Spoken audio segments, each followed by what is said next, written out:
Everyone, this is Saumya Srivastava. Welcome to our channel college tutor. तो आज हम पढ़ेंगे section 19 and 20 of the Hindu marriage act 1955। तो सेक्शन 19 जो आपका बात करता है, बोलता है कि court in which the petition shall be presented. आप कौन से कोर्ट में अपने मैटर्स को प्रेजेंट करोगे for matter relating to divorce और एन एलिमेंट ऑफ मैरिज। तो आप किस कोर्ट में प्रेजेंट करोगे। तो सेक्शन 19 इसका आंसर देता है, the section test where the person can file a case petition related to the marriage like divorce or annulment. A case can be filed in a district court. ये बोलता है section 19 आपको बताता है, this section tells where the person can file a petition related to the marriage like divorce annulment. A case may be filed in a district court. District court में आप अपने matter को फाइल कर सकते हो।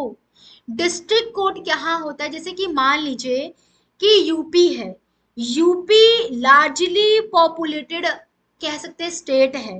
तो यूपी के 75 district हैं। तो 75 डिस्ट्रिक्ट में आप जहां भी फॉलो करते हो वहां पे आप अपने पिटीशन को रेज करते हो या डालते हो वहां पे आपने अपने पिटीशन को। जैसे कि मैं उत्तर प्रदेश की हूँ और मेरा जो डिस्ट्रिक्ट है वो गाजीपुर है, तो मैं वहां अपने पिटीशन को फाइल करूंगी। ठीक है। तो अगर मान लीजिए और कहाँ कहाँ थे, the case is can be filed in a district court where a marriage took place. जहां आपकी शादी हुई है वहां के डिस्ट्रिक्ट कोर्ट में आप करो। A husband and wife last lived together. जहां पे हस्बैंड और वाइफ लास्टली रहे हैं साथ में, आप वहां पे कर सकते हो, वहां वहां के डिस्ट्रिक्ट में कर सकते हैं। A wife is a living. जहां पे पत्नी रहती है वहां के आप डिस्ट्रिक्ट कोर्ट में कर सकते हो। द रिस्पोंडेंट, मान लीजिए कि पिटिशनर जो है वाइफ होगी। अगर मान लीजिए एग्जाम्पल कि पिटिशनर अगर वाइफ है तो रिस्पोंडेंट कौन होगा, हस्बैंड होगा। तो वहां के डिस्ट्रिक्ट कोर्ट में आप फाइल कर सकते हो। ठीक है। लेकिन अगर इफ आपका पांचवा पॉइंट ये बोलता है कि if the respondent is not in India then where the petitioner filing the case is living. मान लीजिए तो रिस्पोंडेंट कोई भी हो सकता है, हस्बैंड या वाइफ, वो इंडिया में नहीं रहती है। ठीक है। तो जो पिटिशनर है वो वहां के डिस्ट्रिक्ट कोर्ट में फाइल कर सकता है। ठीक है। तो बेसिकली जो है सेक्शन 19 बात ये करता है कि आप अपने पिटिशन को कहाँ रेज कर सकते हो, कहाँ फाइल कर सकते हो। तो डिस्ट्रिक्ट कोर्ट में कर सकते हो। कहाँ कहाँ, जहाँ शादी हुई है वहां पे, वहां के डिस्ट्रिक्ट कोर्ट में। मान लीजिए कि मेरी शादी हुई है, ठीक है, यूपी में हुई है। ठीक है, मैं रहने वाली हूँ यूपी की। ठीक है, तो मेरा जो डिस्ट्रिक्ट पड़ेगा, और मेरी शादी भी वहीं हुई है, तो मेरा जो डिस्ट्रिक्ट पड़ेगा मैं उस डिस्ट्रिक्ट कोर्ट में फाइल कर सकती हूँ। ठीक है। उसके बाद देखते हैं सेक्शन 20 में। सेक्शन 20 आपका बात करता है content and verification of petition. ठीक है। कंटेंट और वेरिफिकेशन मतलब जो आप पिटीशन अपनी फाइल कर रहे हो उस पिटीशन के कंटेंट क्या होंगे। ठीक है। और उसका वेरिफिकेशन। ठीक है। तो कंटेंट में क्या होगा, the petition should clearly states that the fact about the marriage and the reason for asking for relief. आप कंटेंट क्या डालोगे, उस कंटेंट में जो आपने पिटीशन फाइल की है डिस्ट्रिक्ट कोर्ट में, तो उस पिटीशन में आपका कंटेंट क्या होगा। उस कंटेंट में आपके सारे फैक्ट्स होंगे शादी अबाउट जो मैरिज है, शादी कब हुई, कैसे हुई, आप उसमें फैक्ट डालोगे। ठीक है। किस किस कैसे आपकी शादी हुई as per the Hindu marriage act, आपने अपने ये स्टेप्स लिए जैसे कि सतपति किया, तो फैक्ट्स होंगे। और रीजन कि क्यों आप ये डिवोर्स ले रहे हो, क्यों ये शादी को एनल कराना चाह रहे हो। बहुत सारे कंडीशंस, बहुत सारे आप ग्राउंड्स बताओगे कि नहीं हमारा आप मेंटल क्रुएलिटी के बेसिस पे ले रहे हो, या फिजिकल क्रुएलिटी आपके साथ हुआ है, या आपका पति जो है एडल्ट्री किया है, तो उसका आप रीजन दोगे। ऐसे नहीं कि आपको डिवोर्स चाहिए, ऐसे नहीं होता। आप उसके रीजंस के साथ दोगे, आपकी कब शादी हुई थी, आपने हिंदू मैरिज के एक्ट के अकॉर्डिंग किया है, और आप ये डिवोर्स किस लिए लेना चाह रहे हो। ठीक है। उसके बाद वेरिफिकेशन क्या है, the filing the petition must sign and verify. आप देखे होंगे कि आप पिटिशन जो है आप जब करोगे तो आप उस पे साइन करोगे और ये साइन वेरीफाई करोगे कि जो भी आपने बोला है वो सच है, और उसको एफिडेविट से आप वेरीफाई करो। एफिडेविट क्या है, प्रूफ है। ठीक है। प्रूफ आप देते हो कि नहीं, जितने भी आपने पैराग्राफ लिखा है या कंटेंट लिखा है वो सही है, वो ट्रू है, आपने फॉल्स नहीं लिखा है, ठीक है, और वो सही होना चाहिए, ठीक है। उसके बाद हम देखते हैं सेक्शन 21। 21 आपका बात क्या करता है, दिस सेक्शन जो आपका बात करता है वो आपको ये पता होगा, आप जब पढ़ोगे सीपीसी, सीपीसी एक आपका एक सब्जेक्ट है, लॉ सब्जेक्ट है, ठीक है, सिविल प्रोसीजर को, ठीक है, उस वो क्या एक प्रोसीजरल सब्जेक्ट है। आपको पता होगा सब्सटैंटिव एक सब्जेक्ट होता है, एक प्रोसीजर सब्जेक्ट होता है। सब्सटैंटिव में आपकी राइट्स बताई जाती है कि आप जैसे कि आपका कॉन्स्टिट्यूशन क्या है, वो सब्सटैंटिव लॉ है, मतलब आपको राइट दे रहा है। बट अगर वो राइट नहीं इन्फोर्स कराता है कोई आपको, जैसे कि कोई आपका हार्म करता है या वॉयलेट करता है आपके राइट को, तो प्रोसीजर आपको बताता है कि आपको राइट कैसे मिलेगा या क्या कैसे ग्रांट होगा, और जो पर्सन आपके राइट को वायलेट किया है उसकी क्या पनिशमेंट होगी, और कैसे हम इशू करेंगे उसको पनिशमेंट, सब समन्स देना या उसको एविडेंस प्रोड्यूस करना, ये क्या है, ये प्रोसीजरली जो है आपको कहाँ दिया गया, सीपीसी में दिया है। आपका सब्सटैंटिव लॉ जो होता है राइट बताता है, बट आपका प्रोसीजरल लॉ बताता है कि कैसे उस राइट को हम इन्फोर्स करेंगे, ठीक है, वो आपका प्रोसीजर बताता है। तो जो सेक्शन 21 है वो बात करता है, this section says that all marriage related case under the Hindu marriage act should follow the civil procedure code। in simple terms क्या है, the court procedure like hearing, summons, evidence will be done as per the rules of CPC। मान लीजिए, if I take an example, कि कोई person जो है divorce लेना चाहता है, मेंटेनेंस लेना चाहता है as per the Hindu marriage act, ठीक है, तो वो मेंटेनेंस अगर लेगा तो पहले क्या होगा, ऐसा तो नहीं है कि जो आपकी बात सुना गया, आपने मान लीजिए कोई वाइफ है उसने फाइल की पिटीशन डिस्ट्रिक्ट कोर्ट में, और कोर्ट सुनी और आपको बोल दी कि हाँ ठीक है आपको मेंटेनेंस मिल जाए, ऐसा नहीं होता।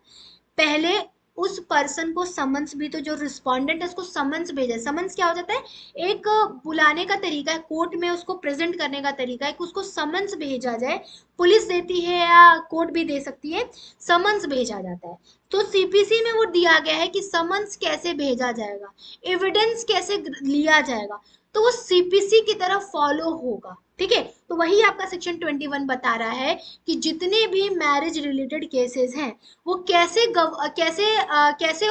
गवर्न होंगे, एज पर द सीपीसी होंगे, सिविल प्रोसीजर कोड होंगे, क्योंकि हिंदू मैरिज एक्ट में नहीं बताया गया है कि आपको समन्स हम कैसे भेजेंगे, हम जो है मेंटेनेंस कैसे ग्रांट करेंगे, कुछ तो प्रोसीजर होगा।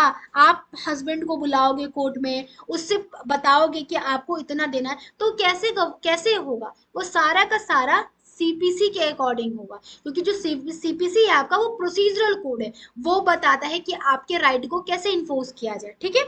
उसके बाद आता है सेक्शन 21A। सेक्शन 21A बात कर रहा है power to transfer a petition in a certain case. Power जो है जो कोर्ट को दी गई है कि ट्रांसफर कर दे petition in a certain case. मान लीजिए कि जो पिटीशन है फाइल की गई है किसी और कोर्ट में, और जो रिस्पोंडेंट है वो किसी और कोर्ट में फाइल किया है, और वो दोनों रहते अलग अलग हैं, तो क्या करेगी कोर्ट कि आपके केस को फाइल ट्रांसफर कर देगी वहां पे जहां पे आपका एक केस चल रहा है, ठीक है। The section deals with the transfer of a court when both husband wife have filed petition like divorce और judicial separation in a different court. दोनों डिफरेंट कोर्ट में क्या किया, फाइल किया पिटीशन, तो क्यों कोर्ट क्या करेगी, if the spouse file a petition about their marriage in a different court in then both should be heard in a one court only. तो दोनों के केस होंगे ना वो एक ही कोर्ट में सुने जाएंगे, ताकि इनकन्वीनियंस ना हो दोनों को। मान लीजिए कि हियरिंग, मान लीजिए कि हस्बैंड है उधर फाइल किया और वाइफ उधर फाइल की, मान लीजिए कि हस्बैंड ने यहाँ फाइल किया और वाइफ ने यहाँ फाइल किया, तो दोनों को क्या किया जाएगा, एक कोर्ट में कर दिया जाएगा इन दोनों के कन्वीनियंस के हिसाब से, ताकि वाइफ मान लीजिए दूसरी जगह से तो बार बार वो हियरिंग सुनने आए, वो दोबारा उसी जगह पे आ जाए, हस्बैंड वहां जाए, तो क्या होगा, ये इनकन्वीनियंस है दोनों के लिए। तो एक कोर्ट में फाइल किया मतलब पिटीशन को ट्रांसफर कर देगी कोर्ट, ताकि दोनों के लिए कन्वीनियंस हो जाए, ठीक है। लाइक हाई कोर्ट, ठीक है। तो can a transfer one court where the other case is already going on. मान लीजिए कि एक केस जो है हस्बैंड ने किया, ठीक है, और वाइफ ने फिर अलग केस कर दिया, ठीक है। तो यहाँ जब केस चल रहा है तो यहाँ इसने फाइल किया, तो इसको कोर्ट क्या करेगी, ट्रांसफर कर देगी, ताकि दोनों के लिए बैलेंस हो सके, एक ही जगह हियरिंग हो जाए, ताकि दोनों के लिए इनकन्वीनियंस ना हो, ठीक है। तो यहाँ पे power of the court to transfer a petition in a one court for, कह सकते हैं कि ताकि दोनों के लिए बैलेंस बना रहे, दोनों को इनकन्वीनियंस ना क्रिएट हो। मान लीजिए जुडिशियल सेपरेशन की उसने वहां फाइल की और इसने डिवोर्स की कर लिया, ठीक है। तो दोनों को क्या किया जाएगा, एक जगह कर दिया जाएगा, ताकि दोनों के लिए सही रहे, ठीक है। उसके बाद हम आते हैं सेक्शन 21 बी पे। सेक्शन 21 बी जो आपका बात करता है special provision for relating a trial and disposal of a petition under the act. ये क्या है, जो ये जो पिटिशन है, स्पेशल प्रोविजन दिया गया है to trial and disposal of a petition under the act, ताकि आपका जो पिटिशन है वो जल्दी से सॉल्व हो सके। ये एक अलग से प्रोविजन, स्पेशल प्रोविजन है ये सेक्शन क्या बता रहा है, this section talks about the speedy trial. आप सबको पता होगा स्पीडी ट्रायल एक हमारा फंडामेंटल राइट है as per the interpretation of the Supreme Court which is held in the Hussainara Khatoon versus state of Bihar. इस केस में हेल्ड किया गया कि जो स्पीडी ट्रायल है आपका एक फंडामेंटल राइट है एक इंडिविजुअल को। मान लीजिए कि बहुत लंबे समय तक केस चल रहा है, इससे क्या होता है, फिजिकली यार मेंटल इंसान परेशान हो सकता है। तो इसलिए क्या ये बता रहा है कि स्पीडी ट्रायल मतलब ये पिटिशन रेज कर सकता है इंसान कि आप अपने केस को जल्दी से सॉल्व करा सको। In a simple term, the court should try to start and finish the case quickly as possible.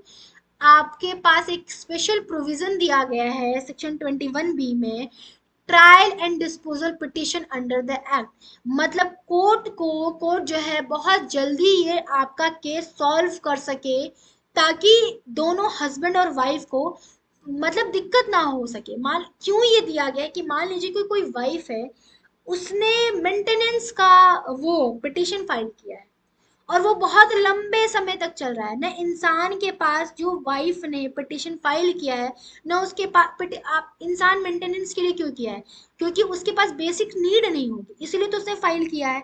तो बेसिक नीड नहीं है, इसके वजह से लंबे समय तक प्रोसेस चलता रहे, तो उससे क्या होगा, फिजिकल इंजरी भी होगा, मेंटल इंजरी भी होगा ही, इसीलिए है ऐसा, ठीक है। Once the trial start, it should be continued day to day without unnecessary delay.